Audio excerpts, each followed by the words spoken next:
আসসালামু আলাইকুম ওয়া রাহমাতুল্লাহি ওয়া বারাকাতুহু। প্রিয় ভাই ও বোনেরা, আশা করছি আপনারা সকলে ভালো আছেন। আলহামদুলিল্লাহ, মহান আল্লাহ রাব্বুল আলামিন আপনাদের দোয়ার বরকতে আমাকে ভালো রাখছেন এবং সুস্থ রাখছেন। প্রিয় ভাই ও বোনেরা, আজকে আপনাদের মাঝে আমি হাজির হয়েছি গুরুত্বপূর্ণ একটি আমল নিয়ে হাজির হয়েছি। আল্লাহর গুণ বাস্তব থেকে একটি নাম, আল্লাহ সিফাত থেকে একটি গুরুত্বপূর্ণ একটি নাম নিয়ে হাজির হয়েছি।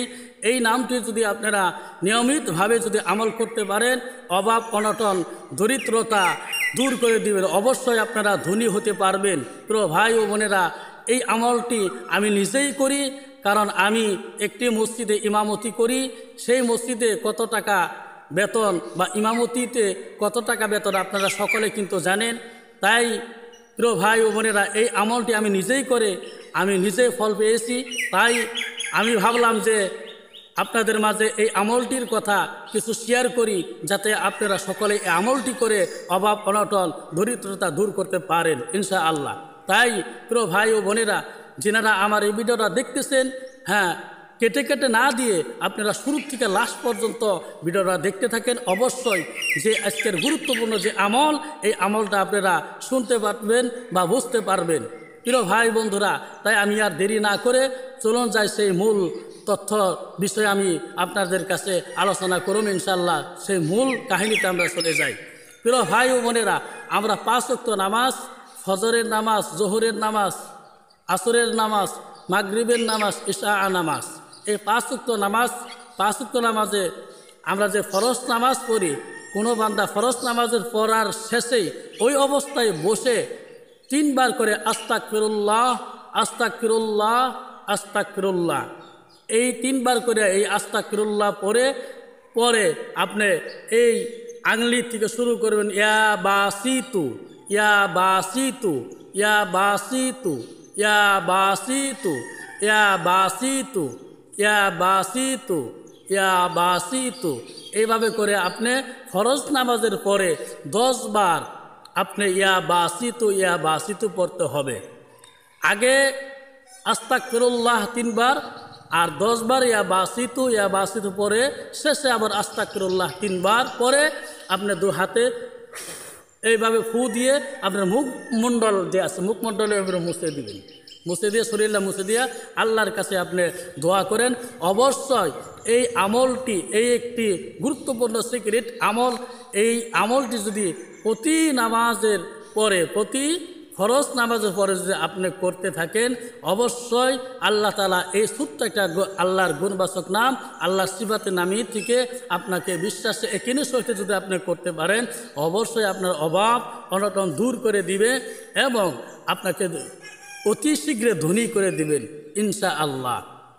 তাই প্রিয় ভাইয়েরা ও বোনেরা, এই দুনিয়া থেকে একদিন অবশ্যই বিদায় হইতে হবে।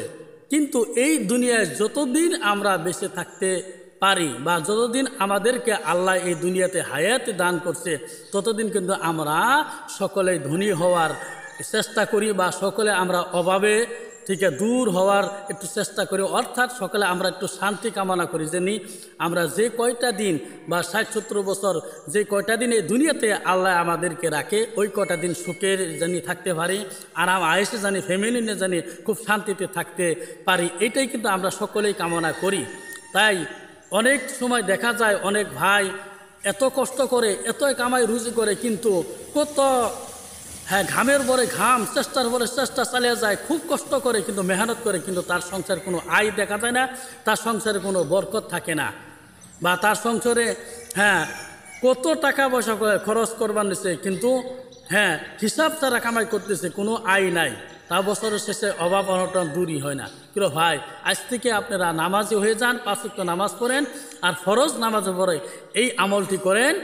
আপনার আরেকবার আমি আপনাদের মাঝে শেয়ার করছি, ফরজ নামাজের পরে 3 বার আস্তাগফিরুল্লাহ, আস্তাগফিরুল্লাহ, আস্তাগফিরুল্লাহ বলে ইয়া বাসিতু আপনি এই আঙুলি গুনে গুনে আপনি 10 বার করবেন। তারপরে 2 হাতে এম করে ফু দিয়া মুখমণ্ডল মুছে করে আল্লাহর কাছে কান্দাকাটি করেন। এই আমলটি আপনি সারা জীবন করতেই থাকেন। এই আমলটি আপনি একদিন 2 দিনকার জন্য নয়, প্রতি ফরজ নামাজে আপনি এই আমলটি করে থাকেন ভাই, অবশ্যই বিশ্বাসের সহিত যদি এই আমলটি করেন, আল্লাহ তাআলা এই আল্লাহর গুণবাচক এই নামের উসিলা করে, আল্লাহর এই সিফাতে নামের উসিলা করে আপনাকে দরিদ্রতা দূর করে দিবেন। কারণ আপনারা, হ্যাঁ, আপনাদের মাঝে আমি এই জন্য শেয়ার করলাম, কারণ আমি এই আমলটি নিজেই করে ফল পেয়েছি, যার খাতিরে আমি ভাবলাম যে আপনাদের মাঝে শেয়ার করি। আপনারা যারা হয়তো দরিদ্রতা আছে, অভাবের মধ্যে আছে, অনেক আমার বন্ধুবান্ধবরা, অনেক ভাইয়েরা রয়েছে, হ্যাঁ, তারা অনেকে কমেন্ট করে, ভাই কোরআনে কারিমের মধ্যে বা হাদিস কোরআনের মধ্যে এরকম কোনো আমল আছে নাকি যে হয়তো অভাব অনটন থেকে দূর করা যায়? অবশ্যই ভাই আছে। তাই আল্লাহর একটা গুণবাচক দিকে নাম আপনাদের মাঝে শেয়ার করলাম। তাই দেরি না করে আপনারা সকলে এই আমলটা আজ থেকে চালু করেন। ইনশাআল্লাহ আপনারা যেদিন থেকে চালু করবেন ওই দিন থেকে এই আমলটা পাইবেন। প্রিয় ভাই ও বন্ধুরা, হ্যাঁ, আমি যেদিন থেকে এই আমলটাকে শুরু করছি ওই দিন থেকে আমার ফল পাওয়া শুরু হয়ে গেছে। সুবহানাল্লাহ। তাই আপনারা দেরি না করে আজ থেকে শুরু করেন। কয়েকদিন যদি এই আমলটি করতে পারেন, ফরজ নামাজের পরে, যে কোনো ফরজ নামাজের পরে, অথবা যদি আপনি এই ফজরের ফরজের পরে করতে পারেন, জোহরের ফরজের পরে করতে পারেন, আসরের ফরজের পরে করতে পারেন, মাগরিবের ফরজের পরে করতে পারেন, ইশার ফরজের পরে করতে পারেন। যে কোনো টাইমে আপনার যখনই স্মরণ হয়ে যাবে ফরজ নামাজের পরে, তখনই এই আমলটি করেন বিশ্বাসের সহিত, একেনের সহিত। আল্লাহ তাআলা এই আমলের মাধ্যমে আপনাকে দরিদ্রতা দূর করে দিবে। কিন্তু একটা কথা মনে রাখবেন, যে কোনো আমল করার আগে আপনার একিনটা, আপনার বিশ্বাসটা আল্লাহর পথে রাখতে হবে। আল্লাহর উপরে একিন রাখতে হবে, বিশ্বাস রাখতে হবে।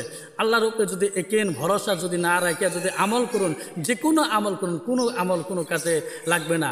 যেরকম আপনি যদি আল্লাহর উপরে ভরসা না করে, আল্লাহর উপরে তাকওয়া অর্জন না করে, ভয় ভীতি যদি না করে যদি আপনি নামাজ আদায় করেন, সেই নামাজও কবুল হবে না বন্ধুরা।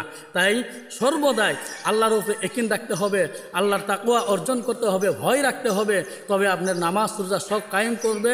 আর যে কোনো আপনার আল্লাহর গুণবাচক থেকে নাম, হ্যাঁ, যদি সিফাত, যদি যে কোনো নিয়তে উদ্দেশ্য যদি আমল করেন, অবশ্যই আল্লাহ তাআলা সে আমল কবুল আর মঞ্জুর করবেন। আর ইয়া বাসিতু, এরা অর্থাৎ আপনারা সকলে কিন্তু জানেন, গুগলে সার্চ করে দেখবেন ইয়া বাসিতু অর্থাৎ কি সুন্দর অর্থ রয়েছে ভাই। তাই দেরি না করে আপনারা যিনারা হয়তো আমার ভিডিওটা দেখতেছেন, অবশ্যই বুঝতে পারছেন, আজ থেকে এই আমলটি করুন। ইনশাআল্লাহ আমি আপনাদেরকে চ্যালেঞ্জ করে বলছি, ইনশাআল্লাহ আমি গ্যারান্টিতে বলছি, অবশ্যই যদি এখানে সহিত করেন এই আমলের মাধ্যমে, অবশ্যই গ্যারান্টি আমি দিয়ে বলছি, অভাব অনটন দূর হয়ে যাবে ইনশাআল্লাহ। কারণ আমি নিজেই ফল পেয়েছি। তাই দেরি না করে আপনারা সকলে এই আমল আজ থেকেই শুরু করবেন। তাই আশা করছি আপনারা সকলে বুঝতে পারছেন। তাই আমি আপনাদের কাছে থেকে বিদায় নিয়েছি। সকলে ভালো থাকেন, সুস্থ থাকেন, হ্যাঁ, এই কামনা করে আপনাদের কাছে থেকে আমি বিদায় নিচ্ছি।